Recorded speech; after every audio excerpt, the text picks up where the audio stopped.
Hello guys! Tara, sama tayo sa baryo. Ikot muna tayo. Dahil tapos na kumain ng inay, ikot muna tayo sa baryo guys. Paso. Magdi-deliver tayo ng kabak kala Emily. Ito ang business naman ni Ate Elsa. Mag-deliver tayo. Kasama ko si Tawiwi. Tawiwi mo sa kaway-kaway. Ilaki ini.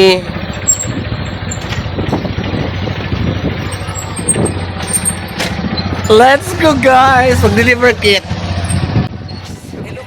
Hello community! Ito na namang muli ang inyong community, ang bayot sa isla, ang diri marte pero madiskarte. Ang bayot na papamuno lang ura-ura, proud na taga-isla dahil taga-isla kami ng inay. Dito sa isla ng Barangay Manila, Visares, Northern Samar. Kaya guys, tara sa siya ang nag-iisang bayot sa isla. Paka-paka! Gandang pala artista. Paka-paka! Hindi siya ma-arte at madiskarte pa. Ganda'y namumukod tayo, di mapapantayan. Kaya sa kanyang vlog, Okay, let's go. Dito na tayo. abangan. Delivery. Natatanging kagandahan. Let's go. Hindi mayalalawan. Kabutihan ng loob na hindi pangkaraniwan. Sa isang ngiti niya lang ay mabibigyan. Paikot pa ganun. Baka to? Oo, doon tayo sa kabila dadaan. Ang bayot sa isla.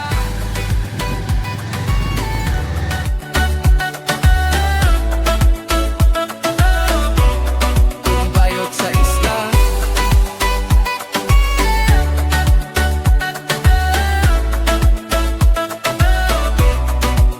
Tanging baon ay sipag at determinasyon, at ang gandang taglay nagbibigay inspirasyon, na kahit anong hamon ng buhay mayroong pagsubok at tensyon. Sa kagandahan niya lang pagod maalis yun, di ba? Natatanging kagandahan, hindi mayalarawan. Kabutihan ng loob na hindi pangkaraniwan. Sa isang ngiti niya lang ay mabibighani ka, dahil siya lang naman ang bayot sa isla.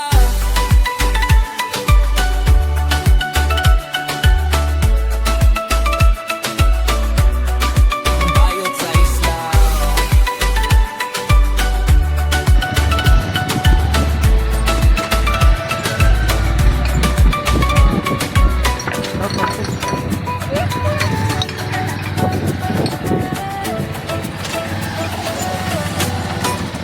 Natatanging kagandahan, hindi mailarawan. Kabutihan ng loob na hindi pangkaraniwan. Sa isang ngiti niya lang ay mabibighani ka, dahil siya lang naman Ulali! sa isla. Okay.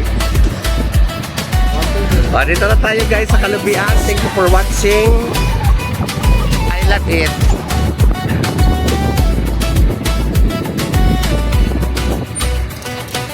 Ay, isla, hinahabol ako na isla. Hinahabol ako na isla. Nagkao na si isla. Nagkao na si isla eh.